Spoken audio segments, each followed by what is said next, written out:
वाशिम व हिंगोली जिल्ह्याच्या सीमेवर जे पेनगंगा नदी आहे याच्यावर 11 बॅरेजेसची उभारणी केली होती, जेणेकरून आजूबाजूच्या शेतकऱ्यांना सिंचनाची व्यवस्था तसेच आजूबाजूच्या गावांना पाणी टंचाईचा सामना करण्याची वेळ येऊ नये याची उभारणी करण्यात होती। मात्र यावर्षी जर बघितलं तर जानेवारी महिन्यापासूनच या ठिकाणी पाणी आटण्यास सुरुवात झाली आहे। सध्याची परिस्थिती मी कोकलगाव या बॅरेजेसच्या जवळ आहे। जवळपास या पेनगंगा नदीतलं पाणी पूर्ण आटत चाललं आहे। तसेच आजूबाजूच्या जर बघितलं प्रकल्प असो, विहिरी असो, बोरेर असो, हे पूर्ण आटत चालले आहे। त्यामुळे जिल्ह्यात पाणी टंचाईचा सामना मोठ्या प्रमाणात करावा लागत आहे। याच जर बॅरेजच्या भरोश्यावर जर म्हटलं तर आजूबाजूच्या शेती येतात ह्या उन्हाळी पिके घेतात। मात्र यावर्षी अनेक शेतकऱ्यांनी उन्हाळी पिके न घेणंच बरं केलं आहे। विशेष म्हणजे पण मात्र या बॅरेजच्या भरोश्यावर आजूबाजूचे जे पाणी स्रोत होते, विहिरी असो, बोरेर असो, आजूबाजूच्या गावांना पाण्याची व्यवस्था होत होती। मात्र सध्याची परिस्थिती हे पूर्ण नदी आटल्यामुळे आणि बॅरेजेसमध्ये कोणतंच पाणी नसल्यामुळे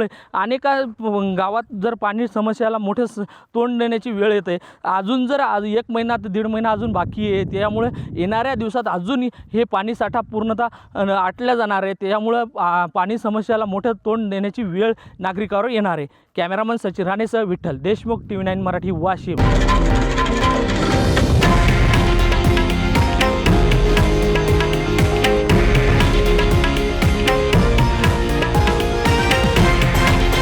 हे आहे देशातील नंबर 1 न्यूज नेटवर्क आणि आपण पाहत आहात TV9 मराठी, एकमेव।